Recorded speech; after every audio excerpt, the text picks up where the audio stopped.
আজকে অবাক করে দেওয়ার মতো একটা পিঠা রেসিপি শেয়ার করব। এই পিঠাটা আমি যখনই আমার বাসায় বানাই সবাই কিন্তু অবাক হয়ে যায়।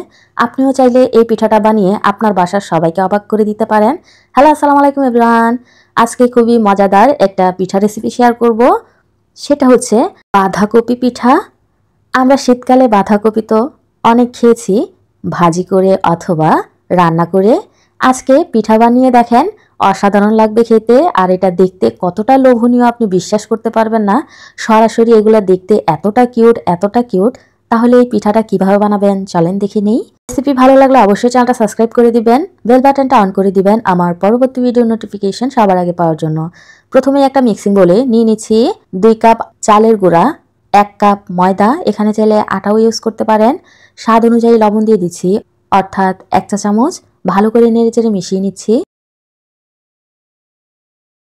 মিশানো হয়ে গেলে এই মিশ্রণটাকে আমি 2টা ভাগে ভাগ করে নিব। একটার মধ্যে একটু বেশি রাখবো, একটার মধ্যে একটু কম রাখবো। এই যে দেখুন, নিয়ে নিলাম। এখন যে ভাগটা আমি বেশি রেখেছি এটার মধ্যে সাদা পানি দিয়ে ভালো করে মথে নিব। এই ডোটা কিন্তু খুব শক্ত অথবা খুব নরম হবে না। পারফেক্ট একটা ডো কিন্তু আপনাদেরকে অল্প অল্প পানি দিয়ে তৈরি করে নিতে হবে। খুব বেশি পানি একসাথে ঢেলে দিবেন না, তাহলে কিন্তু ডোয়ের ঘনত্বটা বুঝতে পারবেন না। এটা একটা সাইডে রেখে দিচ্ছি। এখন যে কম অংশটা রেখেছিলাম এটার মধ্যে আমি ধনেপাতার রস দিয়ে দিচ্ছি। আমি ধনেপাতা কিছুটা পানি দিয়ে ব্লেন্ড করে নিয়ে এসেছিলাম। আপনারা চাইলে এখানে পালং শাকও ইউজ করতে পারেন, তবে আমার হাতের কাছে ছিল না, তাই আমি ধনেপাতা দিয়েই রসটা বানিয়ে নিয়েছি। একইভাবেই কিন্তু ডোটা তৈরি করে নিলাম, আর এটাকেও একটা সাইডে রেখে দিচ্ছি। এখন এই পিঠার জন্য আমরা পুর তৈরি করে নিব। খুবই মজাদার একটা পুর আপনাদেরকে তৈরি করে দেখাবো। প্রথমে চুলায় প্যান বসিয়ে দিয়ে দিলাম 1 কাপ নারকেল কোরানো, আর আধা কাপ দিয়ে দিচ্ছি চিনি। আপনারা চাইলে চিনিটা কম বেশি করে নিতে পারেন। এখন নেড়েচেড়ে এটাকে অল্প আঁচে কিছুক্ষণ রান্না করে নিব। কিছুক্ষণ রান্না করার পরেই দেখবেন এটা কিছুটা পানি ছেড়েছে। এই অবস্থায় আমি দিয়ে দিব 2 টেবিল চামচ গুঁড়া দুধ। এখানে আপনারা কম বেশি করে নিতে পারেন, তবে গুঁড়া দুধটা যত বেশি দিবেন ততই কিন্তু খেতে ভালো লাগবে। এখন ভালো করে নেড়েচেড়ে মিশিয়ে নিব। খেয়াল রাখবেন চুলার আঁচটা বাড়িয়ে রাখবেন না, তাহলে কিন্তু কালার চলে আসবে। এই পুরটাকে কিন্তু আমরা কালারিং করব না। এখন দুধটাকে আমি খুব ভালো করে ধৈর্য সহকারে এটার সাথে মিশিয়ে নিচ্ছি। এই যে দেখুন, খুবই সুন্দর করে মিশে গেছে, আর বোঝাই যাচ্ছে না এটার মধ্যে গুঁড়া দুধ দেওয়া হয়েছে, মনে হচ্ছে না মাওয়া দেওয়া হয়েছে। এটা খেতেও কিন্তু ভীষণ ভালো লাগে। এভাবে চাইলে কিন্তু আপনারা পুলি পিঠাও তৈরি করে নিতে পারবেন। এই পুরটা এতটা মজার। আচ্ছা, একটা সাইডে রেখে দিচ্ছি। এখন যেই সাদা অংশটা ছিল ডোয়ের, এখান থেকে কিছুটা আমি ডো নিয়ে নিলাম আর এটাকে বেলে নিয়েছি, আর এটা এরকম মোটা রেখেছি। এখন আমাদের যে পুরটা ছিল এখান থেকে কিছুটা পুর আমি এখানে মাঝ বরাবর বসিয়ে দিচ্ছি। এই পুরটা কিন্তু অনেক বেশি করে দিতে হবে। আচ্ছা, এখন সিল করে নিতে হবে। খুব ভালো করে সিল করে নেবেন যেন কোনো সাইড থেকে এটা ছুটে না যায়।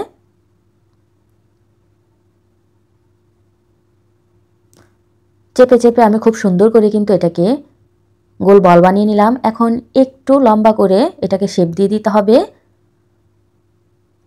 এই কাজটা খুবই আলতো হাতে আস্তে আস্তে করবেন। আমি ফাস্ট ফরওয়ার্ড করে দিয়েছি, এজন্য খুবই দ্রুত দেখা যাচ্ছে, কিন্তু এটা আস্তে আস্তে করলে খুবই সুন্দর হবে। আচ্ছা, এটা একটা সাইডে রেখে দিচ্ছি। এখন একইভাবেই কিন্তু আমি সবুজ কালারটাকেও বেলে নিয়েছি, আর এটা এরকম মোটা রেখেছি।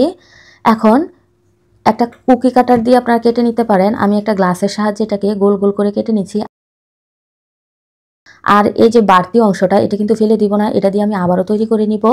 এখন এই গোল অংশগুলোকে একটু টেনে টেনে লম্বা করে দিবেন, যাতে করে দেখতে পাতার মতো দেখা যায়। কিভাবে করে নিচ্ছি একটু লক্ষ্য করলেই বুঝতে পারবেন। খুব বেশি টেনে কিন্তু পাতলা করা যাবে না। আচ্ছা, এখন সাদা যেই ডোটা ছিল সেটা থেকে কিছুটা নিয়ে আমি এভাবে চিকন চিকন করে লেচি কেটে নিয়েছি। এখন এখান থেকে পিঠার সাইজ অনুযায়ী কিছুটা ডো আমি কেটে নিলাম। এখন মাঝখানে পানি লাগিয়ে এই ডোটাকে বসিয়ে দিতে হবে। অবশ্যই পানি দিবেন, না হয় কিন্তু এগুলা বসতে চাইবে না। আবারও সাইড থেকে আমি পানি লাগিয়ে দিচ্ছি, আর কিছুটা ডো এনে আবারও লাগিয়ে দিচ্ছি। কিভাবে করে নিচ্ছি একটু লক্ষ্য করলে বুঝতে পারবেন। আমি চেষ্টা করতেছি একটা পাতার শেপ দেওয়ার জন্য। এভাবে পাতাটা তৈরি করলে খুবই সুন্দর লাগে, একেবারেই রিয়েল বাঁধাকপির মতো লাগে। কিভাবে করে নিচ্ছি লক্ষ্য করেন। এই পিঠাটা যাকে খাওয়াবেন খুবই অবাক হয়ে যাবে আর প্রশংসা করবে আপনার। এভাবে চাইলে কিন্তু বিয়েবাড়ির ডালাও আপনি সাজাতে পারেন। এই যে দেখুন, কথা বলতে বলতে আমার পাতা কিন্তু হয়ে গেছে। এরকম করে আমি অনেকগুলাই বানিয়ে নিলাম। এগুলাও আমি একইভাবেই তৈরি করে নিব। এখানে আমাদের অনেকগুলা পাতায় তৈরি করতে হবে। এই যে এগুলা বানিয়েছি আমি পাতার শেপে। আবার কিছুটা বানিয়েছি আমি সাদা ডো আর সবুজ কালার ডো একসাথে মিক্স করে বেলে নিয়েছি। আর কিছুটা আমি সবুজে রেখেছি। এখন চলেন, সবগুলা তো রেডি হয়ে গেল। পিঠাটা কিভাবে বানাবেন এক নজর দেখে নিই। প্রথমেই আমি গোল বলটাকে বসিয়ে দিলাম। এখন হাতের মধ্যে নিয়ে আমি কিছুটা পানি লাগিয়ে দিচ্ছি। অবশ্যই পানিটা হাতের কাছে রাখবেন। এখন সবুজ যে পাতাটা ছিল এটা আমি বসিয়ে দিলাম। অবশ্যই চেপে চেপে বসিয়ে নেবেন আর মাথাটাকে একটু পাতার শেপ করে দিবেন। এই সাইডেও আমি পানি লাগিয়ে নিচ্ছি। এখন দুই কালারের যে পাতাটা ছিল সেটাও বসিয়ে দিলাম আর উপর সাইডটা একটু পাতা শেপ দিয়ে দিলাম। এখন আবারও পানি লাগিয়ে আরেকটা সবুজ কালারের পাতা আমি বসিয়ে দিচ্ছি। এই কাজগুলা দেখেই কিন্তু আপনাদেরকে বুঝে নিতে হবে, এখানে বলে বোঝানোর মতো কিছুই নেই। অবশ্যই চেপে চেপে লাগাবেন। আপনারা চাইলে 3টা দিয়েও কভার করে নিতে পারেন। আমি এখানে 4টা দিয়ে কভার করতেছি। এখানে আবারও পানি লাগিয়ে আরেকটা পাতা লাগিয়ে দিব।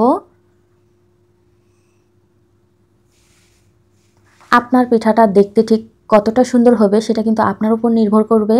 অবশ্যই চেষ্টা করবেন চেপে চেপে সুন্দর করে পিঠার শেপগুলা দেওয়ার জন্য। মাশাআল্লাহ, একটা লেয়ার কিন্তু আমার কমপ্লিট হয়ে গেছে। আপনারা নিশ্চয়ই খেয়াল করেছেন আমি খুবই ভালো করে চেপে চেপে লাগানোর চেষ্টা করতেছি। এখন আবারও পানি লাগিয়ে দিলাম। এখন উপরের অংশের মধ্যে লাগানোর জন্য যে পাতাগুলো আমি তৈরি করেছিলাম সেগুলো একে একে বসিয়ে দিচ্ছি। অবশ্যই পানি লাগিয়ে তারপর চেপে চেপে বসিয়ে নেবেন আর মাথাটাকে একটু পাতার শেপ করে দিবেন চেপে চেপে।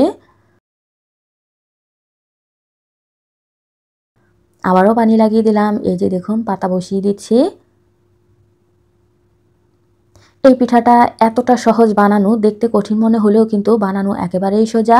এটা বানানোর পর বিশ্বাস করেন নিজের কাছেও অনেকটাই তৃপ্তি মনে হয়। এটা এতটা সুন্দর দেখতে। এখনই দেখুন কতটা সুন্দর লাগতেছে, মনে হচ্ছে না আসল বাঁধাকপি। আর এটা খেতে যে কতটা মজা, না বানালে বিশ্বাসই করতে পারবেন না। বিশেষ করে এটার যে পুরটা আমি তৈরি করেছি এটা অনেক মজা। এটার কারণে কিন্তু পিঠার টেস্ট অনেক গুণে বেড়ে যায়। আচ্ছা, এখন দেখুন আমি একটু চেপে চেপে বাঁধাকপির শেপটা দেওয়ার চেষ্টা করতেছি। এরই ফাঁকে তৈরি হয়ে গেল আমার একটা বাঁধাকপি পিঠা। এটা কতটা সুন্দর হয়েছে একটু খেয়াল করেন। মাশাআল্লাহ, এভাবেই আমি বাকি সবগুলোও তৈরি করে নিব। আমার আজকের এই সহজ আর সিম্পল বাঁধাকপির ডিজাইনটা আপনাদের কাছে কেমন লেগেছে এটা জানাতে একদমই ভুলবেন না। ভিডিওটা বেশি ভালো লাগলে অবশ্যই লাইক কমেন্ট শেয়ার করে দিবেন। চ্যানেলে নতুন হয়ে থাকলে অবশ্যই চ্যানেলটা সাবস্ক্রাইব করে আমার পাশেই থাকবেন। এই যে দেখুন, কথা বলতে বলতে আমি সবগুলাই বানিয়ে নিলাম। আজকের এই ডোটা থেকে আমার 3টা বাঁধাকপি হয়েছে। আপনারা যদি আরও ছোট সাইজের করেন তাহলে কিন্তু আরও তৈরি করে নিতে পারবেন। এখন আমি এটাকে ভাপিয়ে নিব। আগে থেকেই চুলায় পানি বসিয়ে দিলাম, পানির উপর একটা স্ট্যান্ড দিয়ে দিলাম। এখন বাঁধাকপিগুলা বসিয়ে দিলাম আর ঢাকনা দিয়ে ঢেকে কুক করে নিব মাত্র 20 মিনিটের জন্য। এরই ফাঁকে দেখবেন কফিগুলা কিন্তু খুবই সুন্দর করে কুক হয়ে যাবে আর অনেকটাই কালার চেঞ্জ হয়ে আসবে। এখন এগুলাকে এভাবেই রেখে দিব কিছুটা ঠান্ডা হওয়ার জন্য। ঠান্ডা হওয়ার পরে কিন্তু আমি পরিবেশন করে নিব। কথা বলতে বলতে দেখুন আমার পিঠাগুলো ঠান্ডা হয়ে গেছে। আমি একটু কাছ থেকে দেখাচ্ছি। মাশাআল্লাহ, কতটা সুন্দর আর আকর্ষণীয় লাগতেছে নিশ্চয়ই খেয়াল করেছেন।